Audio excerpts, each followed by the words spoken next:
네, 안녕하십니까. 정인태 신지식인 TV입니다. 저는 국립한국복지대학교 특임교수 정인태입니다. 네, 정인태 인간론, 인간론, 사람의 11가지 종류에 대해서 제가 설명을 드리겠습니다. 저를 찾아오는 분들이 많았어요. 그 중에 이제 한 분이 저한테 교수님, 그 사람도 이렇게 종류가 있습니다. 그래서 그 종류를 잘 점검하지 않으면 안 됩니다. 그래서 결국에 사회에서 사람 때문에 망하는 경우가 굉장히 많기 때문에, 그렇기 때문에 사람을 잘 분별해야 됩니다. 뭐 이런 얘기를 해주시면서 저한테 이제 고민할 거리를 줬어요. 그래서 제가 저도 많은 사람들을 겪으면서 이제 사람에 대한 고민들을 많이 했습니다. 그래서 저도 여지껏 살아오면서 정말 그 많은 사람들을 겪었고, 그 속에서 사람에 대한 뭔가 좀 우리가 진단이 좀 필요하겠다. 그래서 제가 이 강의를 준비했습니다. 함께 좀 공유하면 좋을 것 같아요. 일단은 이 정인태 인간론에서 사람의 11가지 종류를 신재, 그 다음에 성인, 그 다음에 대인, 세 번째 대인, 네 번째 달인, 다섯 번째 영재, 여섯 번째 열정인, 일곱 번째 제주꾼이 있어요. 여덟 번째 평재, 아홉 번째 둔재, 열 번째는 이제 속물들이 있습니다. 속물. 11번째는 폐인이 있어요. 폐인. 그래서 이거를 한번 제가 설명을 한번 드려볼게요. 이게 이제 사람이 신재는 신적인 존재에 다다른 사람들이다. 부처, 예수, 그리고 많은 종교 지도자들은 사람이었지만 신적인 존재로서 영향력을 발휘했다. 그쵸? 이는 종교뿐만 아니라 학문, 교육, 사회 분야에서도 나타난다. 종교 이상의 영향력을 발휘하는 사람들은 우리는 종종 볼 수 있다. 신재에 이르른 거죠. 신재에 이르른 거요. 그래서 이런 어떤 뭐 종교 지도자라든지 학문, 교육, 사회에서 신적인 존재의 단계까지 이르른 사람, 이걸 신재라고 합니다. 신재. 네, 이게 신재라는 부분들을 인간론적인 측면에서 제가 지금 설명을 드린 거예요. 인간론적인 측면에서 설명을 드렸습니다. 두 번째 성인인데요. 성인은 뭐 공자, 맹자처럼 그 영향력이 종교처럼 엄청난 작용을 한 사람들이다. 학문도 교육도 사회운동도 발전하면 종교적 영향력을 발휘할 수 있게 되는 것이다. 이 성인의 단계에 이르는 거죠. 그러니까 신재, 그 다음에 성인의 단계에 이르는 이러한 분들을 볼 수가 있습니다. 그 다음에 대인인데요. 대인은 시대적, 역사적 사명을 가지고 많은 사람들을 구해내는 사람들이에요. 이순신 장군이나 세종대왕이나 뭐 유관순 열사 등이 그러하다. 이러한 대인들은 항상 역사와 시대적 사명을 생각하기 마련이다. 그들의 운명임을 알기에. 그죠? 그래서 이 신재와 그 다음에 이제 성인, 그죠? 그 다음에 이 대인이 있는데, 저 같은 사람은 이제 대인을 추구하는 사람이에요. 대인이 되고 싶은 사람이에요. 그래서 뭐 신재나 성인까지는 갈 수 없어도 대인처럼 살고 싶다. 그래서 시대적 역사적 사명을 가지고 많은 사람들을 구해내는 사람들, 이런 사람들 우리가 대인이라고 하죠. 대인. 그 다음에는 달인이에요.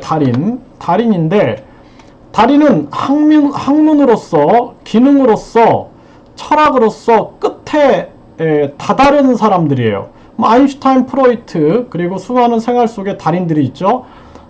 각 분야에서 끝에 다다른 사람들을 우리는 흔히 볼 수 있다.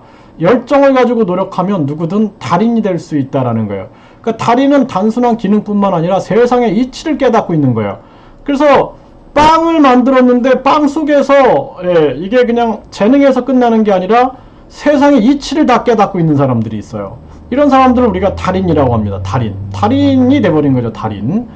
네, 이제 그 밑에 영재가 있어요. 아무리 영재라도 달인이 못 되는 경우가 있어요. 그래서 영재는 창의성, 집착력, 평균 이상의 지능으로, 그러니까 창의성 있고 집착력 있고 평균 이상의 지능으로 새로운 세계를 만들어가는 사람들이에요. 그러니까 발명인들, 우수한 창의력으로 놀라운 것들을 개발하는 이들이 여기에 속한다라는 것이죠. 그런데 이 영재가 뭐 우리가 이제 머리가 좋고 그런 것보다도 창의성이 되게 중요해요. 창의성, 집착력, 그 다음에 평균 이상의 지능. 그래서 이 집착력이 있지 않으면은 이 창의성을 현실화시키지 못하죠. 네, 이 영재들이에요. 근데 영재 위에 이제 달인이 있다라고 보는 거예요.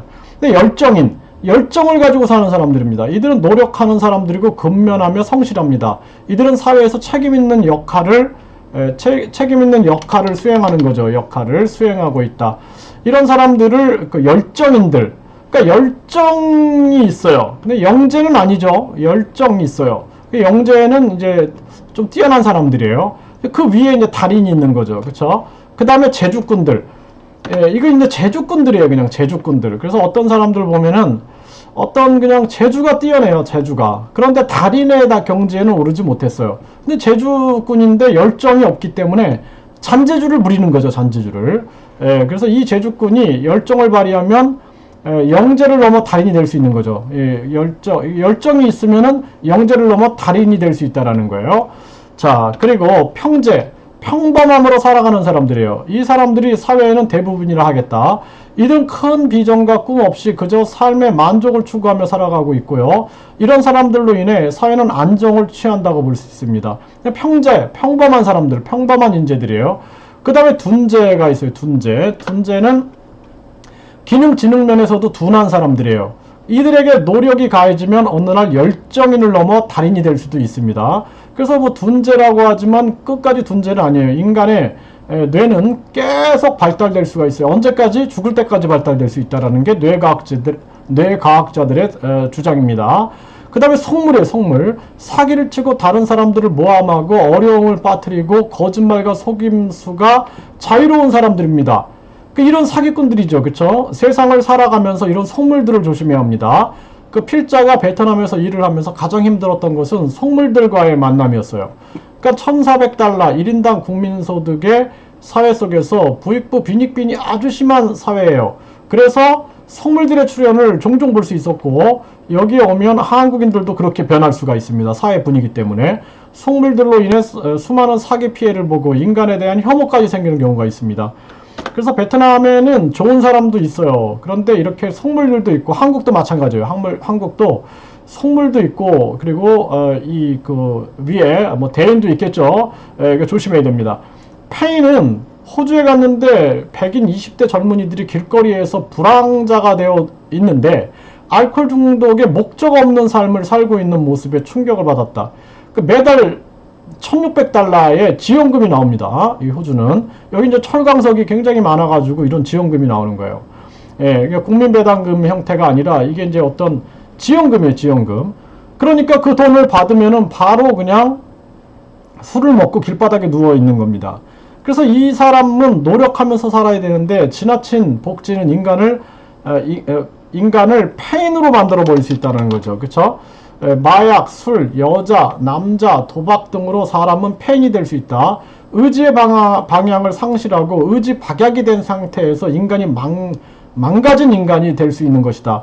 그래서 이거 굉장히 주의를 해야 합니다. 그래서 페인이 되지 않게끔 노력하며 사는 삶을 살게 해줘야겠죠. 그렇죠?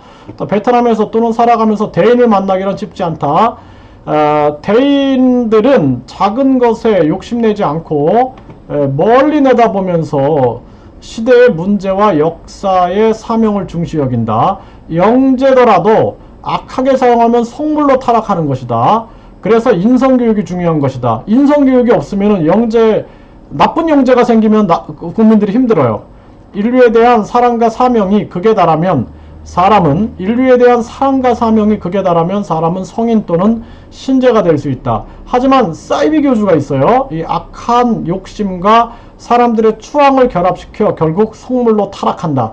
세계 평화를 위협하는 테러 단체들을 보면 그 수괴가 마치 대인이나 성인, 신재 같지만 사실은 속물인 경우가 많다. 진정성과 공정한 노력으로 세상을 살아가는 자가 대인이 될 수 있는 것이다. 그렇죠? 네, 그래서 제가 이거를 베트남에서 썼기 때문에 여기 이제 베트남 얘기들이 나오는데, 네, 그래서 우리가 인간의 11가지 신재, 성인, 대인, 달인, 영재, 열정인, 재주꾼, 평재, 둔재, 성물, 패인. 그쵸? 이거 잘 생각해 보세요. 그러면은 이거 사람의 세계, 이거 사람의 세계, 사람의 세계인데 이러한 세계를 우리가 알아야 됩니다. 특히 속물 속에 이 소시오패스들이 많아요.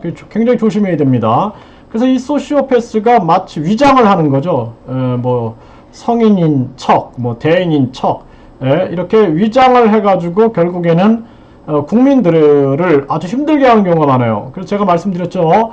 네, 또 지도층에 소시오패스들이 굉장히 많다. 그런 사람들이 소시오패스들이 사회 지도층이 되면은 국민들이 피를 빨리는 겁니다. 그래서 국민들의 삶이 아주 고달픈 거예요. 그래서 이 인간론을 가지고 우리 모두가 정말 뭐 성인, 네, 뭐 대인, 네, 또는 평재지만 열정을 가지고 있는 어떤 열정인, 뭐 이런 사람들로 살아가면 좋겠다라는 생각을 해보게 됩니다. 네, 감사합니다.